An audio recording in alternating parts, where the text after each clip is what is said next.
Russell Raphael from North London, Ulysses.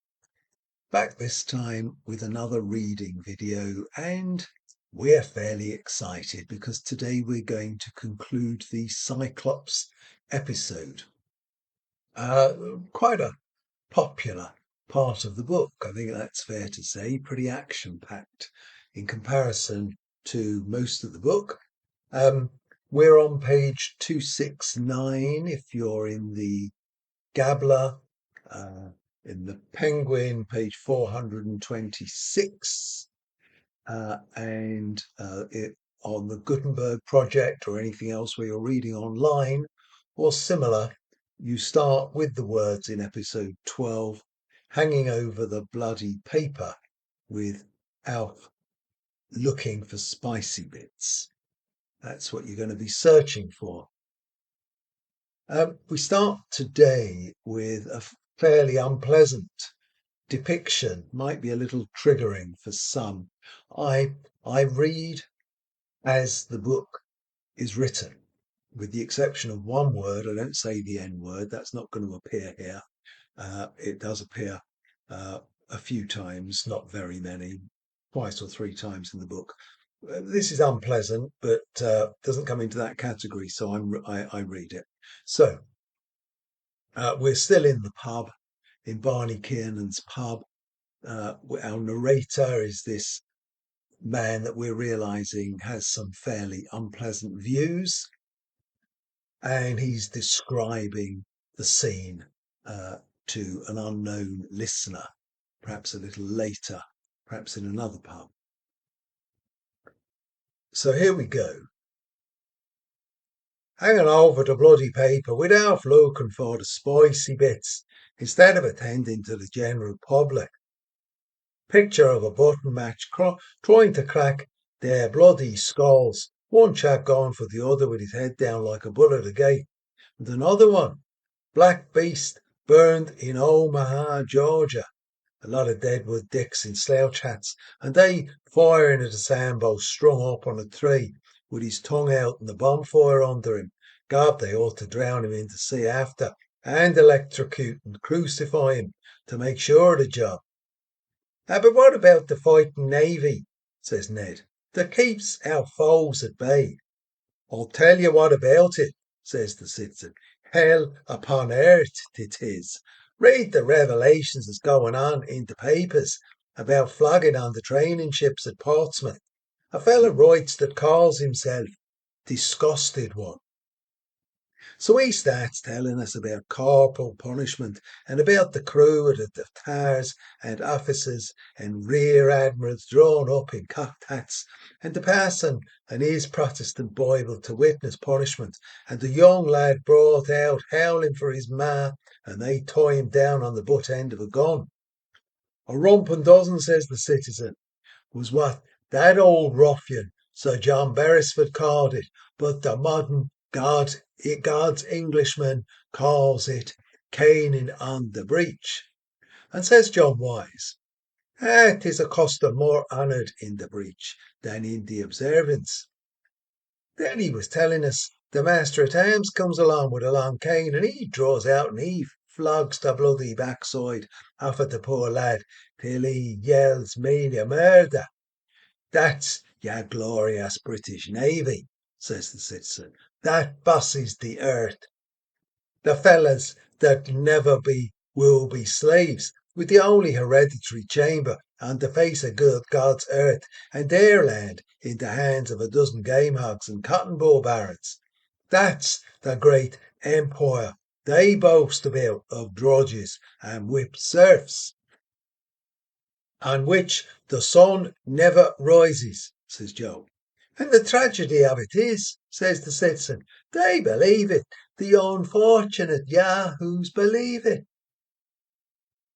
They believe in Rod, the Scourger Almighty, creator of hell upon earth, and in Jackie Tar, the son of a gun, who was conceived of holy boast, born of the fighting navy, suffered under romping dozen, was scarified, flayed and curried, yelled like bloody hell, The third day he arose again from the bed, steered into haven, sitteth on his beam end till further orders, whence he shall come to drudge for a living and be paid. But, says Bloom, isn't discipline the same everywhere? I mean, wouldn't it be the same here if you put force against force? Didn't I tell you? As true as I'm drinking this porter, if he was at his last gasp, he'd try to downface you. The dime was living. We'll put force against force, says the citizen. We've our greater Ireland beyond the sea. They were driven out of house and home in the Black 47. Their mud cabins and their shillings by the roadside were laid low by the battering ram, and the Times rubbed its hands and told the white-livered Saxons there would soon be as few Irish in Ireland as Redskins in America. Even the Grand Turk sent us his piastres. But the Sassenach tried to starve the nation at home, while the land was full of the crops that the British hyenas bought and sold in Rio de Janeiro. Why, they drove out the peasants in hordes. 20,000 of them died in the coffin ships, but those that came to the land of the free remember the land of bondage, and they'll come again, and with a vengeance, no cravens.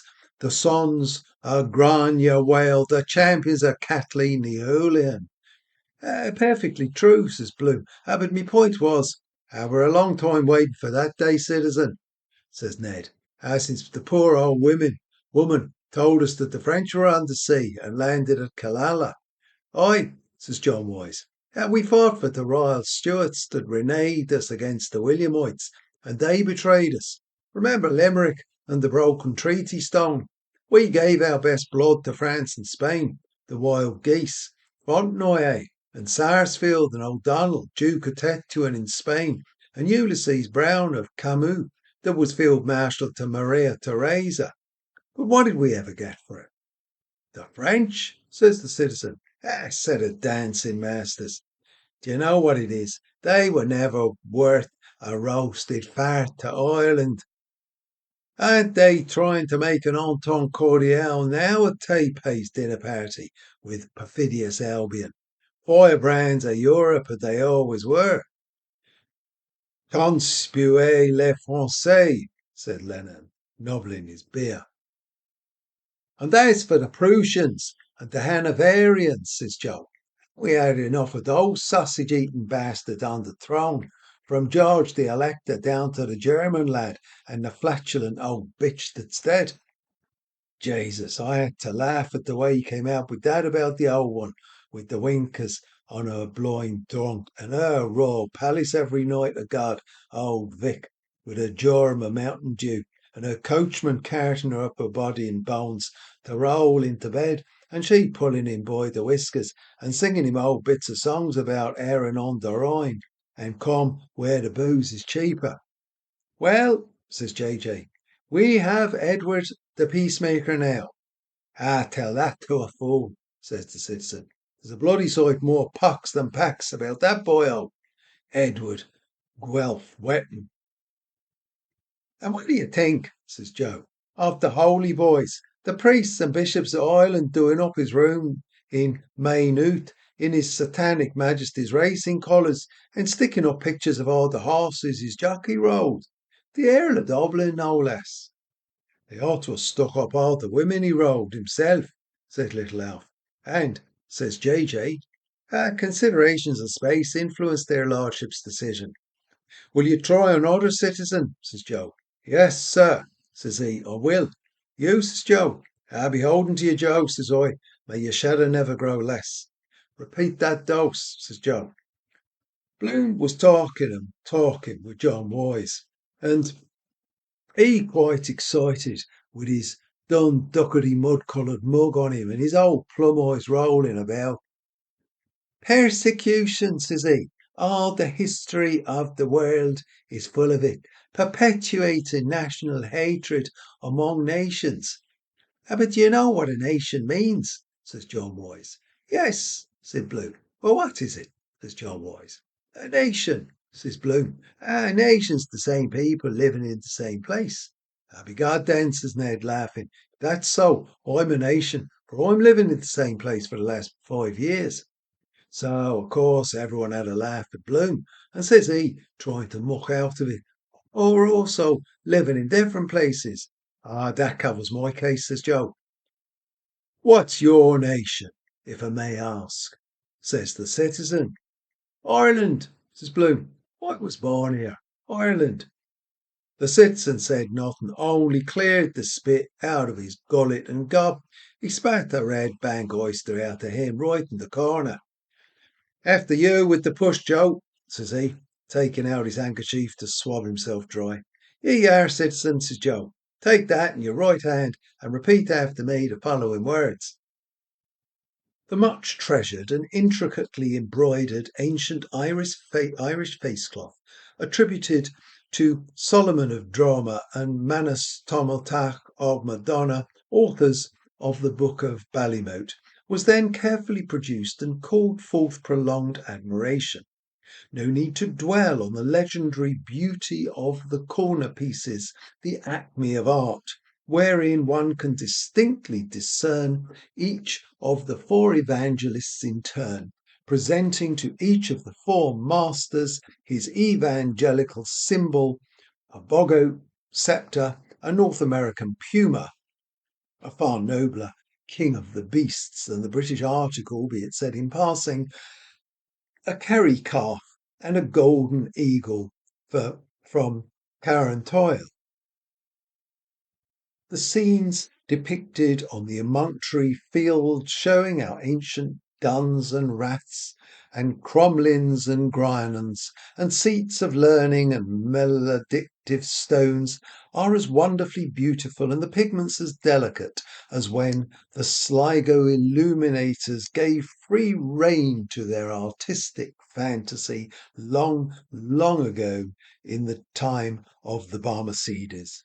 Glendalough, the lovely lakes of Killarney, the ruins of Clonmacnoise, Cong Abbey, Glen Inach and the 12 Pins, Island's Eye, the green hills of Tallaght, Crowpatrick, the brewery of Messrs. Arthur Guinness, Son and Company Limited, Loch Ness Banks, the Vale of Avoca, Isolde's Tower, the Mappus Obelisk, Sir Patrick Dunn's Hospital, Cape Clear, the Glen of Arlo, Lynch's Castle, the Scotch House, Rathdown Union Workhouse at Lochlestown, Tullamore Jail, Castle Connor Rapids, Kilballymcskonagill, the Cross at Monasterboice, Jury's Hotel, St Patrick's Purgatory, the Salmon Leap, Maynooth College Refectory, Curley's Hole, the three birthplaces of the first Duke of Wellington, the Rock of Cashel, the Bog of Allen, the Henry Street Warehouse, Fingal's Cave. All these moving scenes are still there for us today, rendered more beautiful still by the waters of sorrow which have passed over them and by the rich incrustations of time. Shove over the drink, says I. Which is which? That's mine, says Joe, as the devil said to the dead policeman. And I belong to a race too, says Blue, that is hated and persecuted also now, this very moment, this very instant. Gob, he near burnt his fingers with the butt of his old cigar. Robbed, said he, plundered, insulted, persecuted, taking what belongs to us by right at this very moment, says he, putting up his fist, so by auction off in Morocco like slaves or cattles. Are you talking about the New Jerusalem? Says the citizen. I'm talking about injustice, says Blue. Right, says John Wise. Stand up to it then, with force, like men. There's an almanac picture for you. Mark for a soft-nosed bullet, old laddie face, standing up to the business end of a gun. Gobby the door and a sweeping brush, so he would, if he only had a nurse's apron on him. And then he collapses all of a sudden, twisting around all the opposite, as limp as a wet rag. But it's no use, says he. Force, hatred, history, all that. That's not life for men and women. insult and hatred, and everybody knows that it's the very opposite of that is really life. What? Says Elf. Love, says Bloom. I mean the opposite of hatred. I must go now, says he to John Wise. I just round to the court a moment to see if Martin's there. If he comes, just say I'll be back in a second. Just a moment. Who's hindering you? And off he pops like greased lightning. A new apostle to the Gentiles, says the citizen. Universal love. Well, says John Wise, isn't that what we're told? Love your neighbours.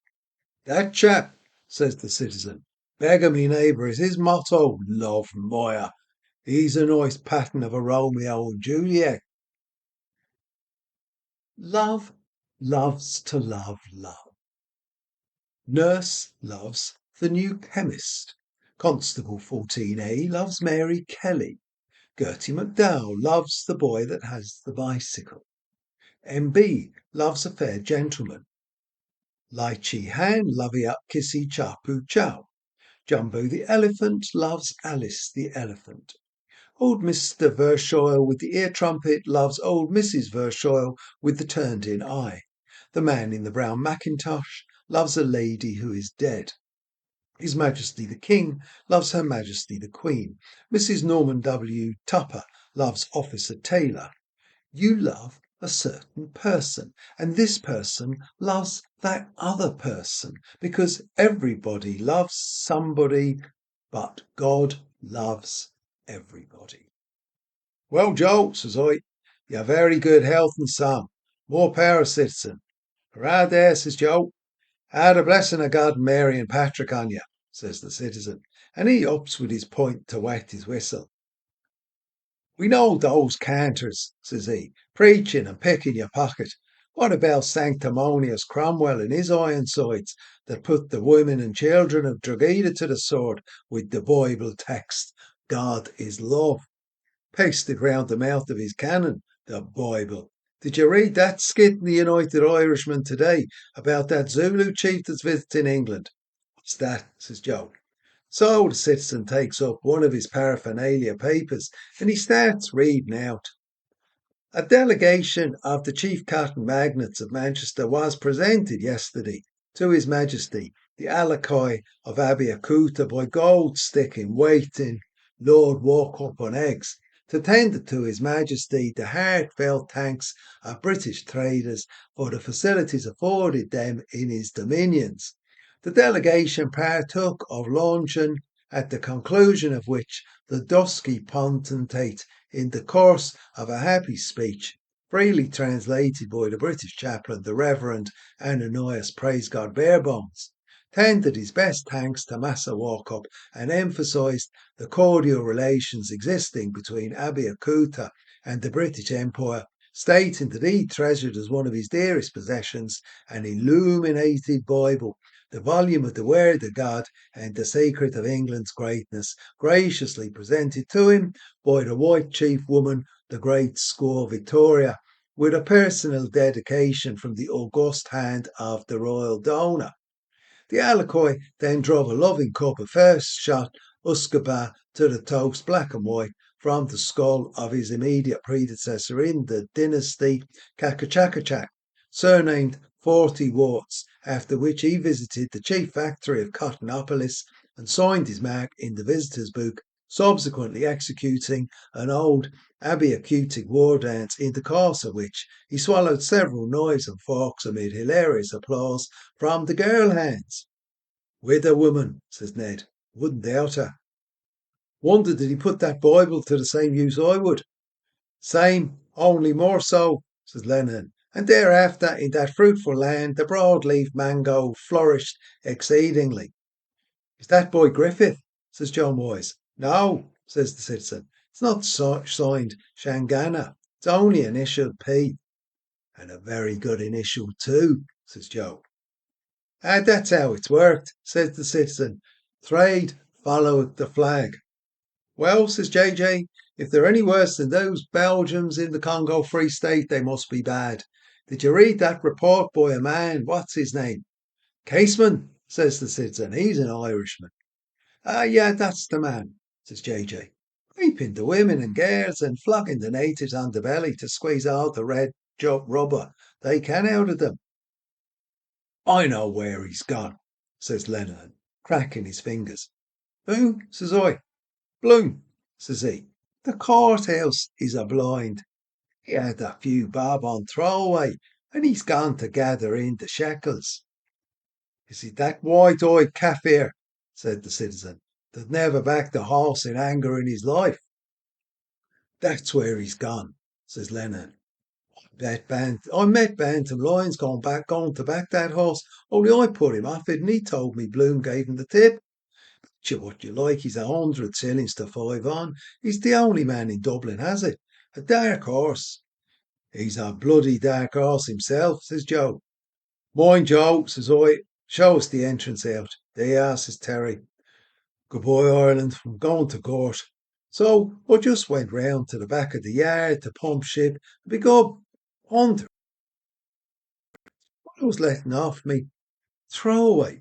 20 to letting off me load. Gob, says I to myself. I knew he was uneasy in his 2 points off of Joe and 1 in Slattery's off in his mind to get off the mark to 3 shillings.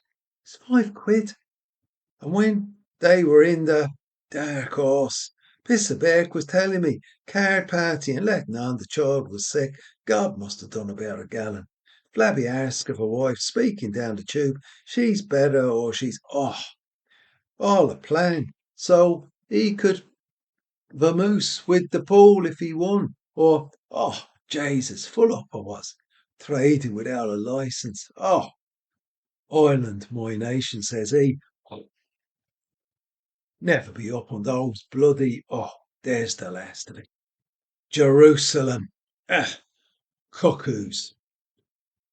So anyway, when I got back, we're at it ding dong. John Joyce saying it was Bloom gave the idea for Sinn Féin to Griffith to put in the paper all kinds of gerrymandering, packed juries and swindling the taxes all off the government and appointing consuls all over the world to walk about selling Irish industries, robbing Peter to pay Paul.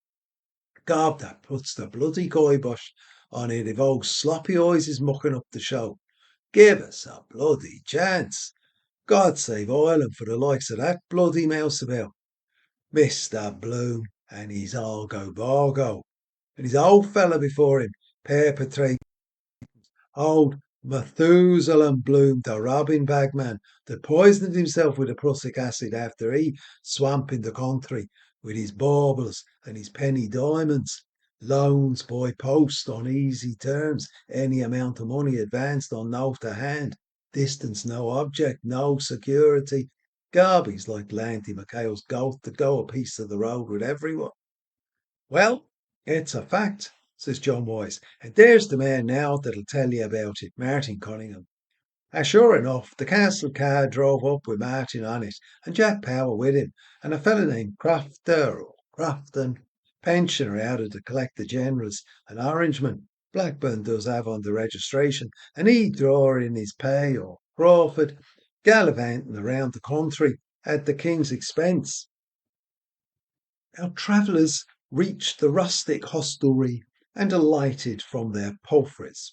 "Ho, varlet!" cried he, who by his mien seemed the leader of the party. "Saucy knave, to us!" So saying, he knocked loudly with his sword hilt upon the open lattice. Mine host came forth at the summons, girding him with his tabard. "Give you good den, my masters," said he, with an obsequious bow. "Bestir thyself, sirrah," cried he who had knocked. "Look to our steeds, and for ourselves give us of your best, for i' faith we need it." "Lack a day, good masters," said the host, "my poor house has but a bare larder. I know not what to offer your lordships." "How now, fellow?" cried the second of the party, a man of pleasant countenance. "So servest thou the king's messengers, Master Tapton?"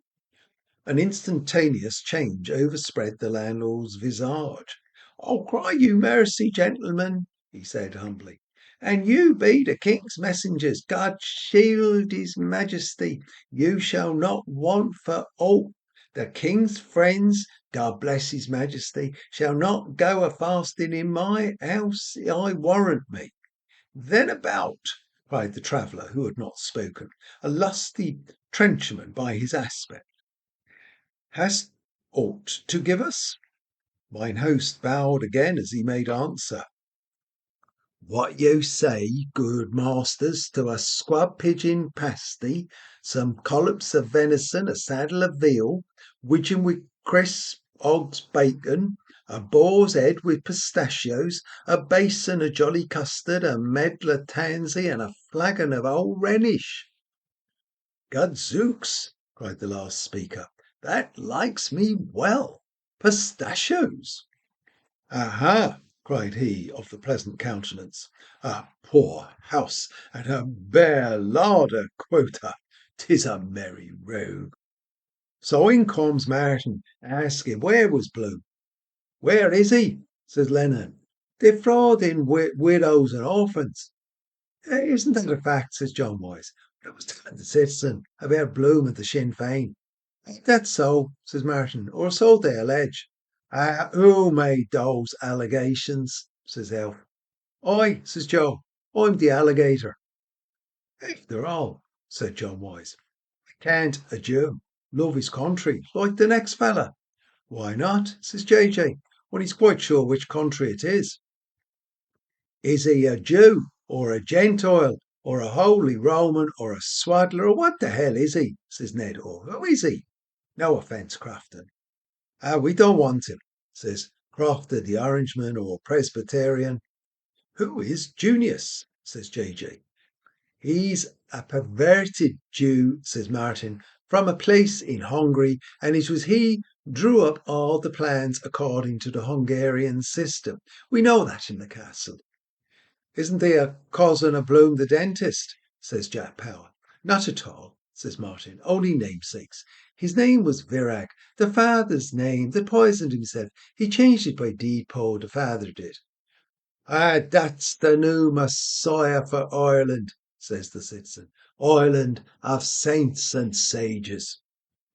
Well, they're still waiting for their Redeemer, says Martin. For that matter, so are we. Yes, says JJ, and every male that's born they think it may be their Messiah. And every Jew is in a tall state of excitement, I believe, till he knows if he's a father or a mother. Expecting every moment will be his next, says Lenihan. Oh, be God, says Ned. You should have seen Bloom before that son of his that died was born. I met him one day in the South City markets, buying a tin of Neve's food 6 weeks before the wife was delivered. I want her some air, says JJ. Do you call that a man? Says the citizen. I wonder did he ever put it out of sight, says Joe. Well, there was 2 children born anyhow, says Jack Power. And who does he suspect? Says the citizen. Gob, there's many a true word spoken in jest. One of those mixed Midlands he is. Lying up in the hotel, Pisser was telling me once a month with a headache, like a totty with her courses. You know what I'm telling you. Be an act of God to take hold of a fella like that and throw him in the bloody sea. Justifiable homicide, so it would. Then slope it off with his 5 quid without putting up a pint of stuff like a man. Give us your blessing, not as much as would blind your eye. Charity to the neighbour, said Martin. But where is he? We can't wait. A wolf in sheep's clothing, says the citizen. That's what he has. Virag from Hungary. Achuswear, as I call him. Cursed by God. Have you time for a brief libation, Martin? Says Ned. Only one, says Martin. We must be quick. JJNS. You, Jack, Crofton. 3 half ones, Terry.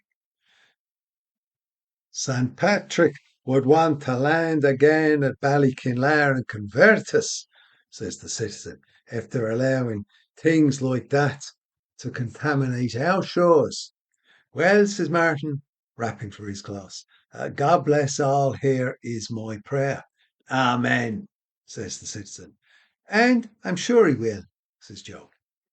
At the sound of the sacring bell, headed by a crucifer with acolytes, thurifers, boat-bearers, readers, ostiary, deacons and subdeacons, the blessed company drew nigh of mitred abbots and priors, and guardians and monks and friars, the monks of Benedict of Spoleto, Carthusians and Carmeldalesi, Cistercians and Olivetans, Oratorians and Vallambrosans, and the friars of Augustine, Brigittines, Premonstratensians, Servi, Trinitarians, and the children of Peter Nolasco, and therewith from Carmel Mount the children of Elijah prophet, led by Albert Bishop and by Teresa of Avila, Calced and other, and friars brown and grey, sons of poor Francis, Capuchins, Cordelias, Minimes and Observants, and the daughters of Clara,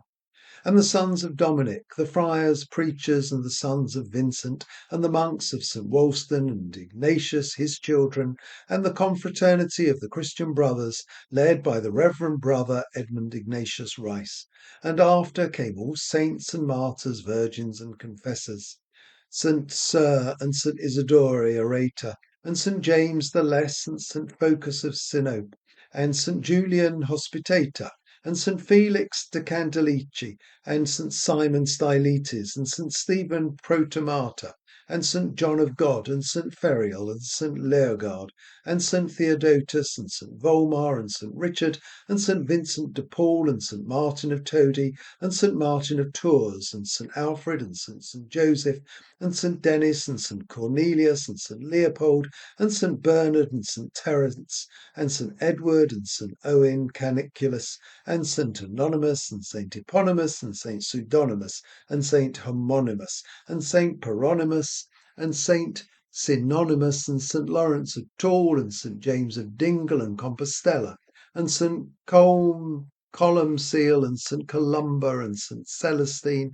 and St. Coleman, and St. Kevin, and St. Brendan, and St. Frigidian, and St. Senon, and St. Factna, and St. Columbanus, and St. Gall, and St. Fursey, and St. Finton, and St. Finfiaca, and St. John Nepomuc, and St. Thomas Aquinas, and St. Ives of Brittany, and St. Michan, and St. Herman Joseph, and the three patrons of holy youth, St. Aloysius Gonzaga, and St. Stanislas Kostka, and St. John Berkmans, and the saints Gervasius, Servasius, and Bonificacius, and St. Bride, and St. Kieran, and St. Canice of Kilkenny, and St. Jarlath of Tuam, and St. Finbar, and St. Papin of Ballymum, and Brother Aloysius Pacificus, and Brother Louis Bellicosus, and the saints of Rose of Lima, and of Viterbo, and St. Martha of Bethany, and St. Mary of Egypt, and St. Lucy, and St. Bridget, and St. Attractor, and St. Dibna,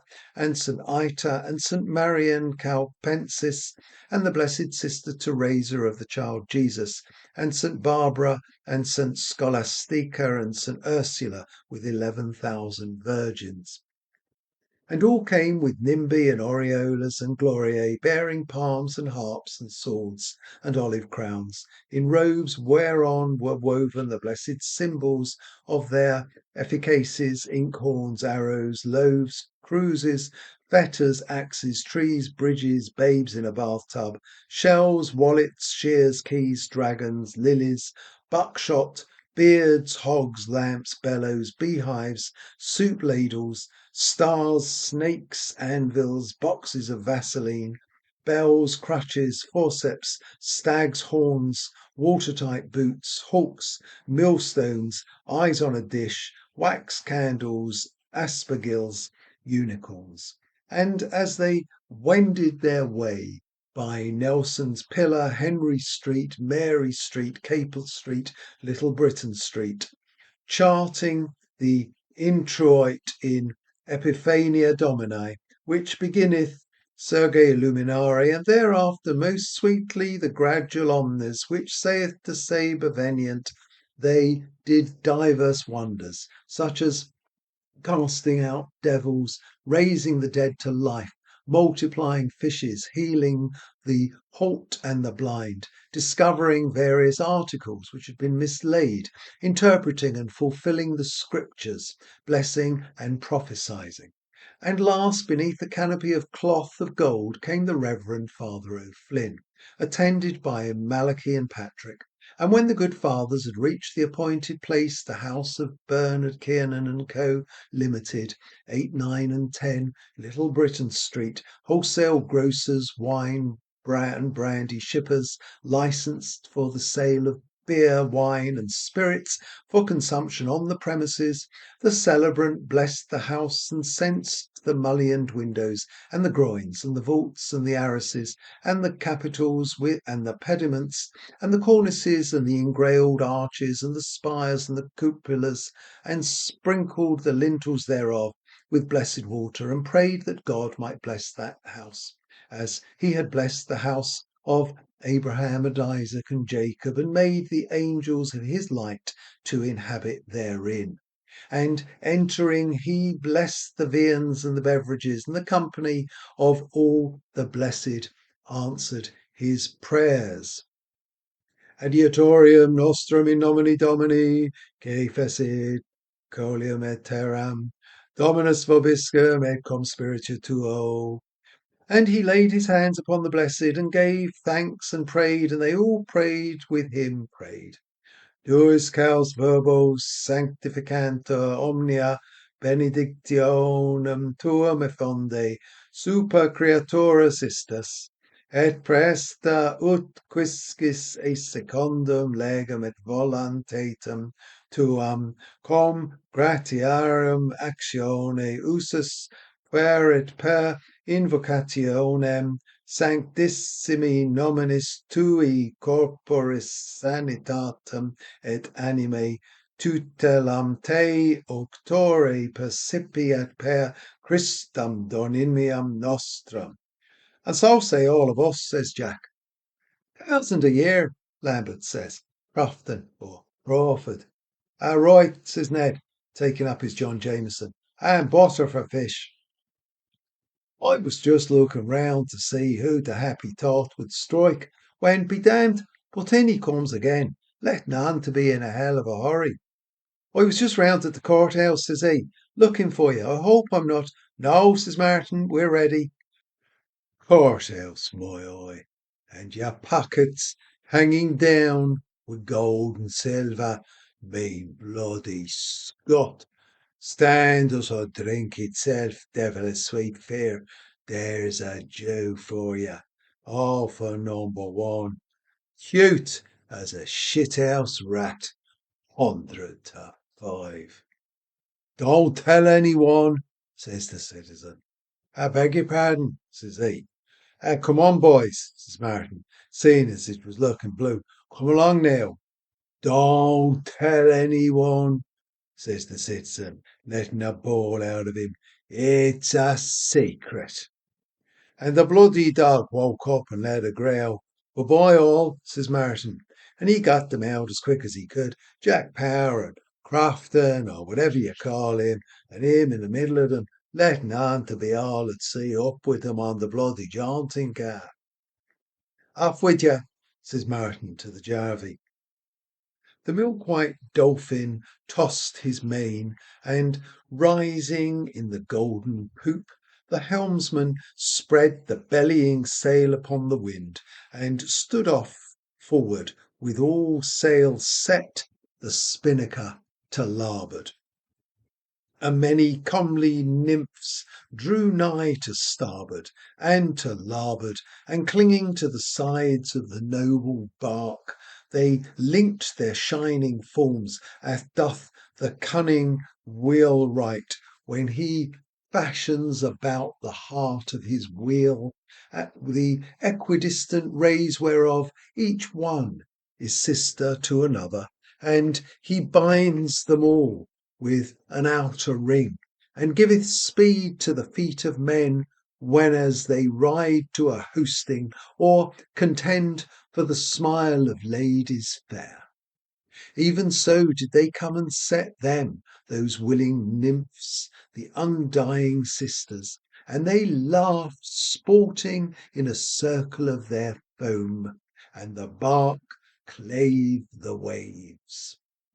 But begob, I was just lowering the hail at the point when I saw the citizen getting up to waddle to the door, puffing and blowing with the dropsy, and he cursing the curse of Cromwell on him, bell, book, and candle in Irish, spitting and spatting out of him and Joe and little Alf round him like a leprechaun, trying to pacify him. Let me alone, says he.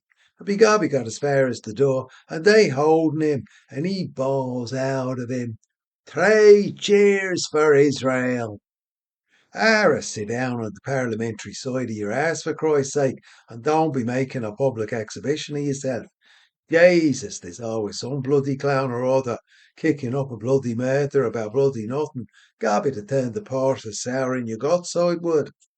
And all the ragamuffins and sluts of the nation round the door, and Martin telling the Javi to drive ahead, and the citizen bawling, and Alf and Joe at him to wish the knee on his high horse, about the Joes and the loafers calling for a speech, and Jack Power trying to get him to sit down on the car and hold his bloody jaw, and a loafer with a patch over his eye starts singing, "If the man in the moon was a Jew, Jew, Jew," and a slut shouts out of her, "Hey, mister, your fly's open, mister." And says he, "Mendelssohn was a Jew, and Karl Marx, and Mercadante, and Spinoza, and the Saviour was a Jew, and his father was a Jew, your God." "He had no father," said Martin. "That'll do. Now, drive ahead." "Who's God?" says the citizen. "Well, his uncle was a Jew," says he. "Your God was a Jew. Christ was a Jew, like me." Gab, the citizen made a plunge back into the shop. "Be Jesus," says he, "I'll blame that bloody Jew man for using the holy name. Be Jesus, I'll crucify him, so I will. Give us that biscuit box here." "Stop, stop," says Joe. A large and appreciative gathering of friends and acquaintances from the metropolis of Greater Dublin assembled in their thousands to bid farewell to Nojasagus Oram Lipati Virag, late of Messrs. Alexander Toms, printer to His Majesty, on the occasion of his departure for the distant clime of Sorzanonim bro Jolias Douglas, meadow of murmuring waters. The ceremony, which went off with great eclat, was characterized by the most affecting cordiality. An illuminated scroll of ancient Irish vellum, the work of Irish artists, was presented to a distinguished phenomenologist on behalf of a large section of the community, and was accompanied by the gift of a silver casket, tastefully executed in the style of ancient Celtic ornament, a work which reflects every credit on the makers, Messrs. Jacob Agus Jacob. The departing guest was the recipient of a hearty ovation, many of those who were present being visibly moved when the select orchestra of the Irish pipes struck up the well-known strains of "Come Back to Erin," followed immediately by Rakoshi's March. Tar barrels and bonfires were lighted along the coastline of the four seas on the summits of the Hill of Hope, Three Rock Mountain, Sugarloaf, Bray Head, the mountains of Mourne, the Galties, the Ox and Donegal and Sperrin Peaks, the Nagles and the Bograchs, the Connemara Hills, the reeks of McGillicuddy, Slieve Orty, Slieve Burner and Slieve Bloom. Amid cheers that rent the welkin, responded to by answering cheers from a big muster of henchmen on the distant Cambrian and Caledonian hills. The mastodontic pleasure ship slowly moved away, saluted by a final floral tribute from the representatives of the fair sex, who were present in large numbers, while, as it proceeded down the river, escorted by a flotilla of barges. The flags of the ballast office and custom house were dipped in salute, as were also those of the electrical power station at the pigeon house. Vish son latarsa kedevs baraton, vishon latarstra, gone but not forgotten.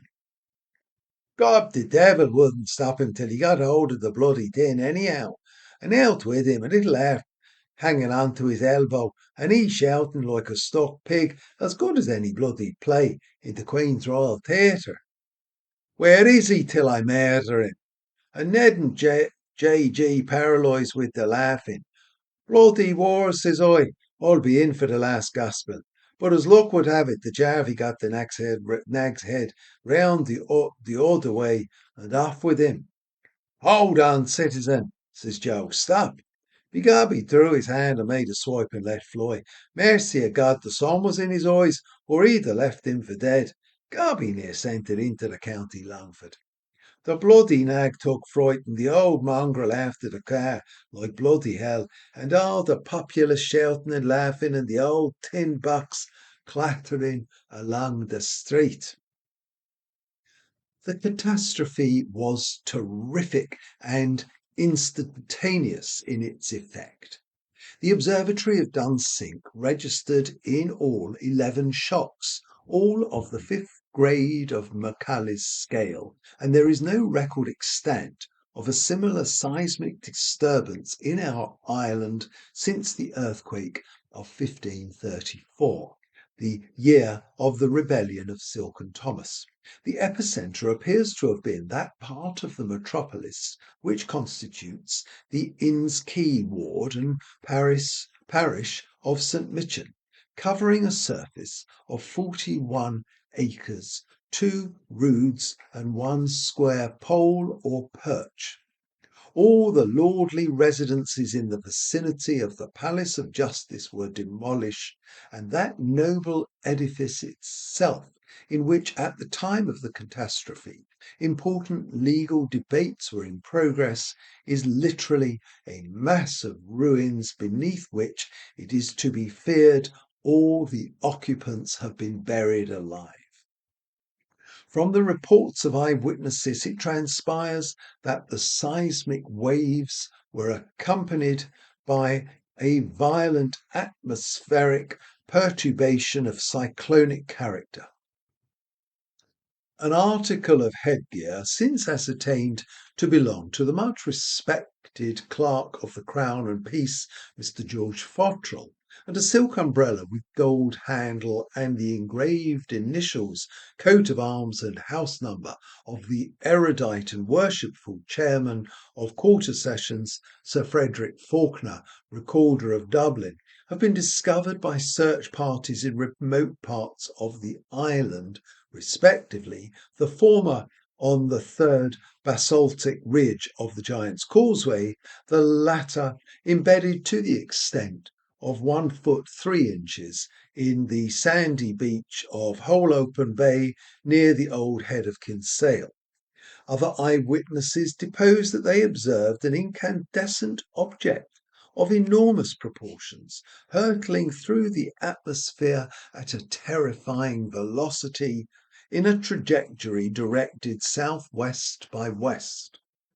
Messages of condolence and sympathy are being hourly received from all parts of the different continents, and the sovereign pontiff has been graciously pleased to decree that a special Missa pro defunctis shall be celebrated simultaneously by the ordinaries of each and every cathedral church of all the episcopal dioceses subject to the spiritual authority of the Holy See, in suffrage of the souls of those faithful departed who have been so unexpectedly called away from our midst.